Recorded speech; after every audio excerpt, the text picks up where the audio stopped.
This is the Code to Cash podcast. Pricing is not a billing problem. Pricing is a code problem. Pricing is a product. Price point is really the last thing that actually even matters. You need to have the most atomic unit of your product, not your product.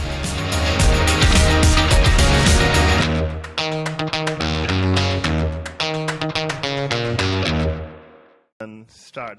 Hello, this is the Code to Cash podcast. This is Ajit and Dor, your hosts, and today we have Tal Lev-Ami, who is the co-founder and CTO of Cloudinary. We're so excited to have you on the podcast, Tal. Thanks so much for making the time.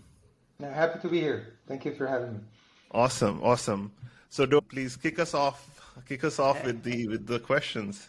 Hey, Tal. Hey, Ajit. Happy to be here with another episode. I'm excited to have you, Tal, on the show. I've been waiting to have this conversation with you for a while. So I'm assuming that before we kind of jump right in, I'm excited to I know we know each other for a while, but I'm always excited to kind of hear your story. Once again, if you can kind of rewind and let our listeners kind of learn more on how you started, how's everything started with Cloudinary, and how do you get to where you are today? Sure. So I've been, doing software from a young age. I started playing, with BASIC, even build, Visual Basic apps for my father in his job. And when I was, I guess, almost 17, I started working for my first startup. And then I joined the army. I was released from the army, and then went back to the startup world as a developer, as a chief architect in multiple positions. At some point, two army friends, we decided that it's time to do things together. We started, two of us, thinking about think about ideas, thinking about what we want to do, and decided that while we're doing that, we should probably find a way to get paid. So we opened a consultancy, and the thing we did is we built for entrepreneurs the first working product that they can take to market. That was our specialty, a small boutique consultancy. And that's what we did. I did it for a few years. Our third partner joined a little later. And from that work came the idea. Our chief product officer came with the idea of Cloudinary, that the world of media, of images and video, is something that developers tackle in many projects. It's super important, it's hard to get right, and the tools that are there are not good enough. And then we started building. The first customers of Cloudinary were the customers of the consultancy.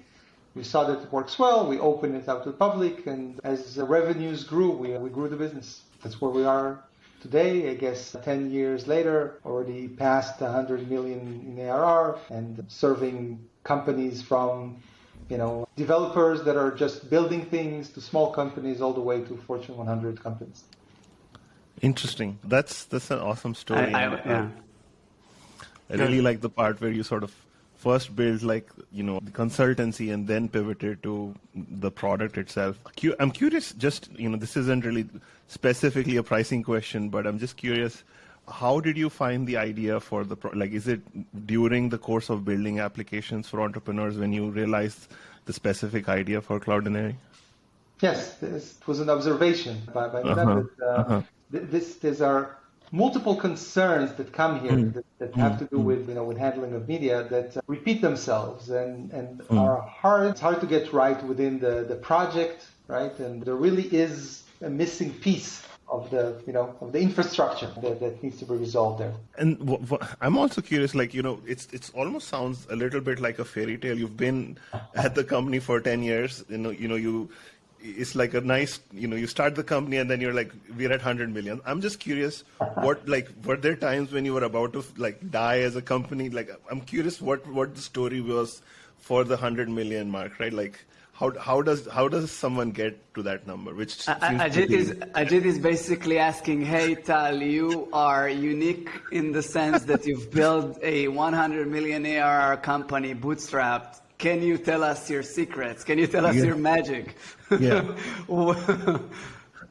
So I think that we were fortunate to have a founding team that was able to many things ourselves, right? So we were able to to build the software, to do the DevOps, to do the initial marketing and content writing, and do all of that ourselves. We also had the consultancy to test ideas with the customers that trusted us, and that was great. It allowed us to hit initial traction, and we were fortunate to have product market fit very in the process. So no need to pivot, no need to search around for what works. We hit the ground running with a product that our customers loved, and we kept listening to our customers, listening to their needs, listening to their concerns. And developers are amazing customers. They they're in the trenches with you, trying to build things, trying to make it work. They are persistent and resilient. And tell you what they need and work around the kinks when things are useful but still need some tuning. They're there to help. So we were able to build things and to add features as needed. And the world of media is amazing in the sense that there is so much that needs to be done and can be done here, and so many different things that we can build that will help our customers. That it's very wide in what you can do there. And if I'm just curious also about being a bootstrapped company, does that change the sort of decisions you make in hindsight? Like, has that been like, were you able to dedicate more effort toward the needs of the customers? Were you able to build, how would have life been different if you had taken, VC money earlier on? It's hard to say, right? The path not traveled. But I would say that being bootstrapped, you're very focused on what brings impact, and you're very focused. You work in a constrained system. So from the start, you need to work and understand what works well. This notion of just, gathering eyeballs and at some point we'll figure it out doesn't work when you're a bootstrap company. We had to have a pricing model that works for us from the start. We had to understand what the customers are willing to pay and what makes sense to them and adjust as needed. And we had to build things that the customers need so that that they will buy more and do more. So makes sense. I think that it allows you to stay focused on what's important. Go ahead, Dor. I just being in the trenches myself of in the weeds of building out something new. I think I cannot underestimate how huge it is to be there building for developers from the get-go as a bootstrap company and being very close to the to your customers and to your users and kind of work them one by one and be able grow each day. I wonder, Tal, like when you set sail, were there any dilemmas when it comes to your, like, did you consider or thought, like, should we go another direction when it comes to your, funding and such, or was it like clear, evident that this is your culture, this is your DNA, this is how you want to build this thing going forward? So, I have nothing against VCs. It's not that I think that this is, wrong. It's just that as we built things, we kept asking the question of, what's the right growth rate for us as a company? How many people should we bring to keep the company, the company culture, the company values were always very important for us. So what's healthy growth? And we kept asking ourselves, okay, if we had more, significantly more money, would we bring significantly more people right now? Does it make sense? Is it needed? Was this the right path for us? And the answer kept being no. We're growing at the rate that we want to grow. We're building at the rate that we want to build. And we keep asking ourselves this question. There might be a point in time where we will raise funds. I don't think there is anything wrong with it. It's just that it has to bring value. You need to understand why you're doing that, and it brings a lot of things into the mix that some of them are good and some of them are bad, and it's always a decision of whether it brings the right value. So if you must build a lot of infrastructure before you can start serving your customers, then in many cases you just don't have a choice, right? So much stuff that you need to build before you can bring value, you have to raise. But when you can build something valuable quickly and iterate, it allows you a different path. Makes sense. You mentioned earlier how pricing was something you had to figure out from the get-go, and this had to work because essentially we're growing, bit by bit, so pricing had to be there. Can you take us back into how did you, as a team, even start from who were the stakeholders or individuals involved in thinking about your pricing at a time? How big were you? And how did you approach it? And can take us the step-by-step, way of thinking of how you came about your pricing that time? So first of all, it was the three of us, right? The three founders. That's the initial pricing. That was the company. We didn't bring in more employees until we had the funds to pay salaries. So by definition, it was the three of us. And we from the start we did the usage-based pricing because we believed that it has. We wanted to to have this deep relationship between the value that we bring to the customers and the amount that they're paying. We started with fixed plans, with bigger sizes, and from the start we had a freemium model where there is a generous free plan that we made more generous later on that customers can use as long as they need, and we wanted the upgrades to be easy. By the way, we actually started, I think, if I remember correctly, our first integration, right, for billing was actually with Heroku, and then with credit cards, and then with PayPal, and then with credit cards.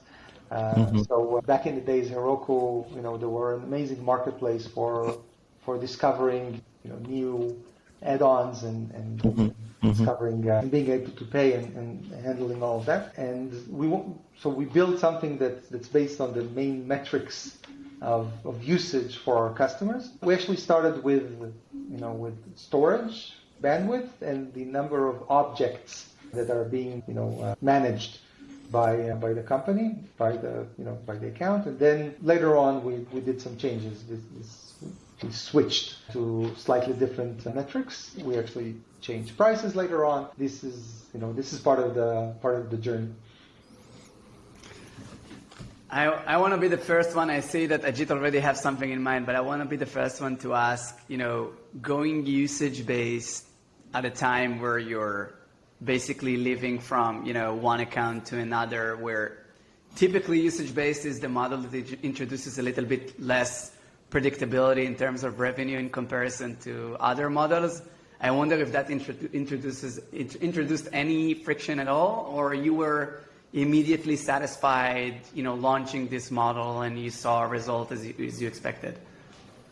So we liked the usage-based model because it basically allows you to grow with the customer in a very good way. It's very well connected with product-led growth. Now, it wasn't called product-led growth back then, but this notion of grassroots and whatever you want to call it, have the product speak for itself, having the word of mouth, having the customers moving to the next company and very easily bringing us with them to the next company, it's something that worked very well for us. And I think that works very well with usage-based pricing because it's very easy to start. And we've had actually some of our bigger customers, especially in the early days, started as small accounts, either for testing or for side projects and what have you, and grew very significantly from there up to some of our biggest still customers started as a $99 a month account. I want to double click on one aspect of the usage. Like there is the pricing metric, right, which is usage based. And one of the things you'd mentioned was that you had a freemium offering and then you increased the offering. And very often there is this question that younger startups ask about, like, should I have a freemium plan? Should I not have it? How do I make the decision? And some other consultants have observed that companies that that are just starting out tend to give too much away, like in their free plan, and then they don't really have anything to charge. I'm curious, like, did these challenges or these like trade-offs come to mind, and how did you solve for them? Yeah, so it's a great question, and we from the start we believed that we need the experience of someone starting to use Cloudinary, the best experience possible. This means that we have very little gating of features based on pricing tiers. Only features that really are needed for bigger companies are only available for the bigger tiers. And the experience as a free user should be as best as it can be. And this allows you to increase the conversion, right? And allows you the flywheel works much better this way, because someone starts to use, and without talking, they get the best experience possible. They see that they like the product, and they can grow. And it's a huge marketing tool. A good free tier and good entry level packages. Now we did see, for example, one of the changes that we did that was important in the beginning. We didn't charge for what we call transformation. Basically, every time in Cloudinary you have a URL, it points to your image or video, and then in the URL itself you can say, now change the size, change the color, make it round, change the format, and so on. We call each of these transformation. The entire manipulation of one image is called a transformation. We didn't charge for them in the beginning. But then we saw that there's a huge variance in the number of transformations that different customers are using, and since we don't charge for it, and for us it's a key metric that gives value to the customer, it doesn't really make sense not to charge for them. So we actually changed our plans, and instead of total number of objects, we actually added the transformations as the third key metric of what the customer is doing. And then we were able to properly charge different use cases and different types of customers. You just laid out a perfectly made pricing change that in the metric that you charge by your customers in a breeze. Can you maybe help also ourselves and also our listeners to kind of learn from operational standpoint, how do you execute such change, like adding another metric or changing another metric? Like what maybe tool sets or environments were involved? How easy was it? Like how long did it take, and etc.? Wow, this was almost 10 years ago, so I'll try to, hopefully my memory serves me right. This is, changing these things is tricky. We actually used a pricing consultant to help us look at the usage and the numbers and try to find out what are the right levels, right? You have different tiers of pricing, and now you need to decide where do you put the bar of the number of transformations that you need to do. And it needs to make sense, right? It's okay that the extreme cases change significantly because they're not normal usage, but you don't want everybody to now start moving plans because of that. That doesn't really make sense. So you had to set the bars at the right levels. And that requires looking at churning the data and trying to figure out what are the right. You also need to take into account, grandfathering the existing customers as much as you can, because nobody likes their pricing to change retroactively. I'm not talking about fully retroactive, right? But you are in a certain plan, and then your plan changes, and you need to pay more, even though your usage hasn't changed. So again, not talking about the extreme cases. In these extreme cases, you need to go to the customer and talk to them and explain, and they might leave, but that it is what it is. But in the in the 80-20, you really want to make sure that it doesn't happen to most of the customers, and it needs to be well communicated, right? It can't be a surprise. You want to inform in advance that this is what's going to happen. You want to explain why and have an opportunity to ask questions, and then you need to monitor, right? What was the churn? What were the upgrades that happened? How many hits did you get, and respond. By the way, another pricing change that we did, we actually started with different pricing tiers for Heroku and for direct payment, which, for us made sense because Heroku, take a cut from the bill. But to our customers, it didn't make a lot of sense, and it caused some friction. So at some point, we aligned the plans of, Heroku with the direct customers. This was in some sense even more complicated because now you're in the marketplace and you need to update with the marketplace and all that. So a lot of change management involved in that. One of the things this is sparking for me, Tal, is sort of this idea of the maturity of pricing operations. So you know, all of these changes go into one experiment, so to speak, and then you're seeing the results and you're monitoring the results of this experiment. Now, this is something Dor and I really resonate with. This is why we even started the podcast. So I'm just curious. There's so many functions in the company that are known as functions, like there's DevOps and this thing. What's your take on the industry in general? Like, is pricing that important? Or if it is that important, why is it not yet known known routines that companies employ to deploy them? Because for everything else, we have Agile, we have A/B testing, we have all sorts of ways of doing things, but it doesn't seem like pricing is there yet. What do you think? It's a great question. I'm not sure I have, the very deep answer, but thoughts around that. So pricing is hard, not just in SaaS, right? Pricing is something that's done in any type of product and any type of service, and it's something that's hard for everybody. In some sense, real estate there's pricing involved, right? It's the rules are different. It's usually one-time transactions, and the people are different. But this question of how much you should charge for something and what are the consequences of it's something that happens in many different directions, and it's very complicated. It's in some sense it's game theory complicated, right? It's second level and third level consequences of things.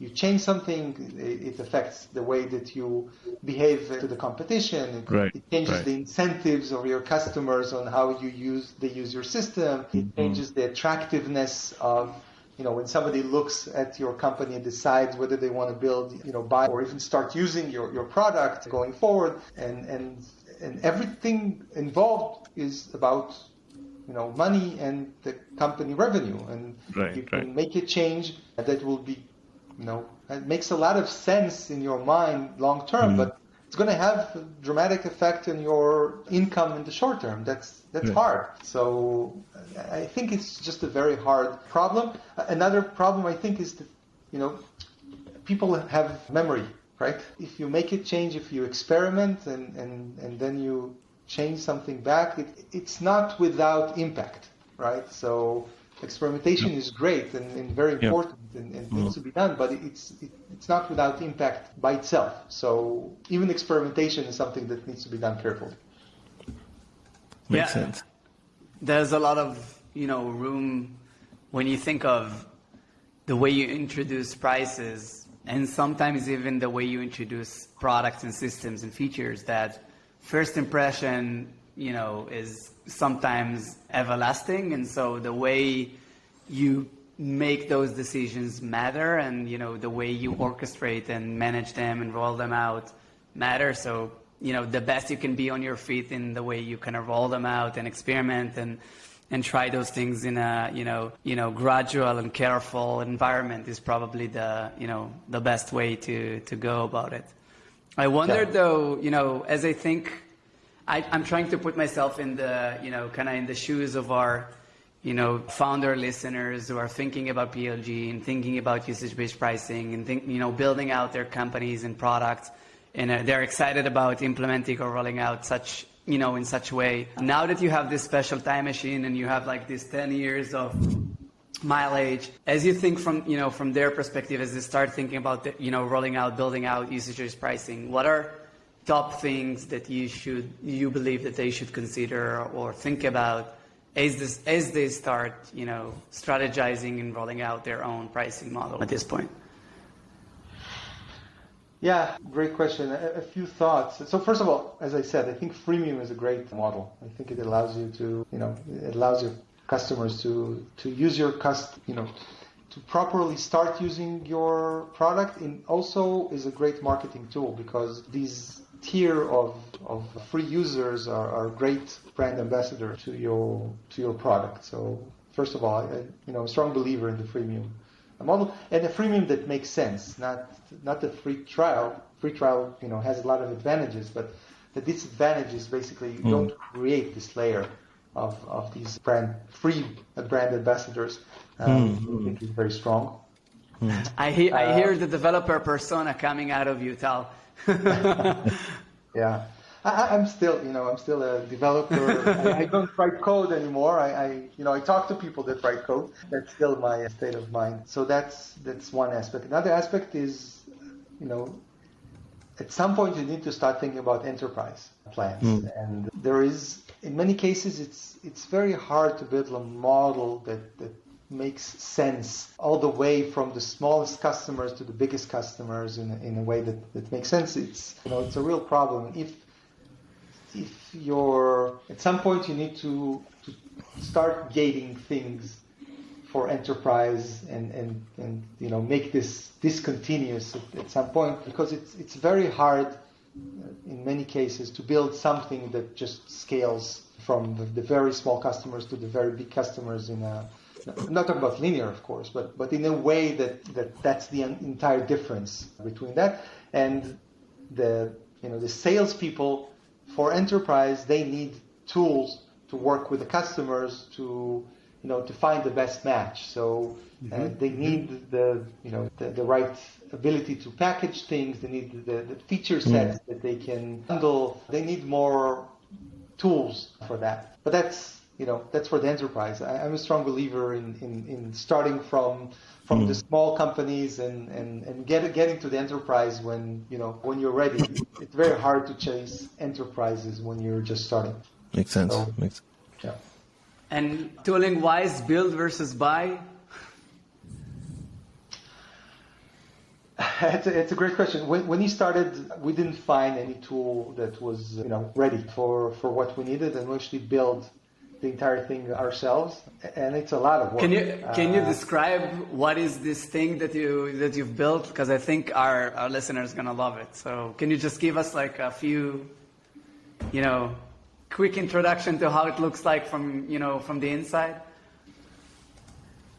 Sure. So I'm talking about product wise, right? So you need to talk, right? You have different metrics, right, that you need to charge according to. And you have fixed plans and you have pay-as-you-go plans, and you need to handle both. And we have coupon codes, and you need to do the discounts, right? And some customers are monthly and some customers annual. When you get to enterprise, then some customers are quarterly, semi-annual, all sorts of different things. You want to charge them with PayPal, you want to charge them with credit cards, you want to charge them with incoming bank transfer, checks, some integrations to marketplaces such as Roku, where the charge is done through them. You need to handle taxes, right? VAT in some countries, sales taxes in other countries, and you need to be able to do that. You need to be able to charge, from once the company is multi-location, you need to charge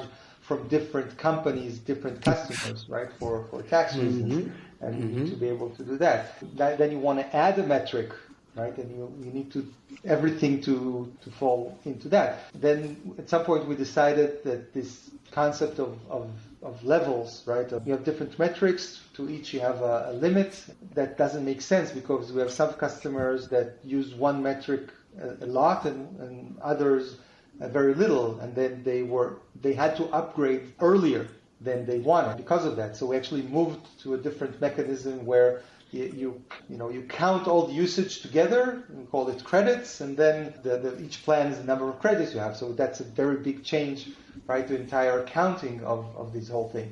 And then taxes come, and you need to talk about what part of the income is backward looking and what is forward looking, and finance needs reports to do all that. So there are so many concerns that are involved in that. It was a lot of work throughout many years to build that thing. So if you have a system that solves your billing problems, you should definitely buy. Ajit, any takes on that? I think it's interesting that as you started describing it, there is definitely I'm building sort of a journey in my mind of different things you have to solve. So I'm building like, okay, there's a product monetization features, entitlements, and there's the pricing metric that has to work, and it has to hook up to your website, and then finally the billing has to reconcile, and there's a lot of like take payments from different places, make sure that it can work with taxes across geography. So it's a behemoth. That's all I'm just thinking in my mind, that there is a lot of functionality there, and there may be multiple, like, if you think about startup land, there's probably a lot of TAM and multiple startups in that area. So that's my takeaway, but really appreciate you sort of walking us through all of the challenges there. Yeah. I think, one of the questions, and we're coming closer to the, wrapping up the podcast, but I'm curious if there are other companies who you think you're impressed by, who either do pricing well or monetization well, or even if not just that, who have a great philosophy, in your opinion, about go-to-market. So, I appreciate the product-led growth state of mind, and I think that some of the companies that have been doing a great job, making product-led growth something that is now much more common than it used to be. Companies such as Slack and Canva, and this whole notion that you can get the lower, the actual user of your product to be the customer, and then drag the entire organization with them. I think that's very powerful, and you need pricing that supports that. You need the pricing that makes sense from the start. It cannot be a huge jump, from the start. This jump from free tier to enterprise is usually too difficult for that. So I think that the PLG world is impressive. I think that companies such as Snowflake, they do a great job in making you pay a lot of money and somehow still be happy with that. It's incredible. So that's also a very, very good skill to have as a company. Right. Dor, any closing thoughts? I think I cannot add after this one. It's like, it's the best way to... Sounds good. Thanks so much, Tal. Really appreciate your time. Thanks so much for joining us today. Thank you. Thank you. Pleasure.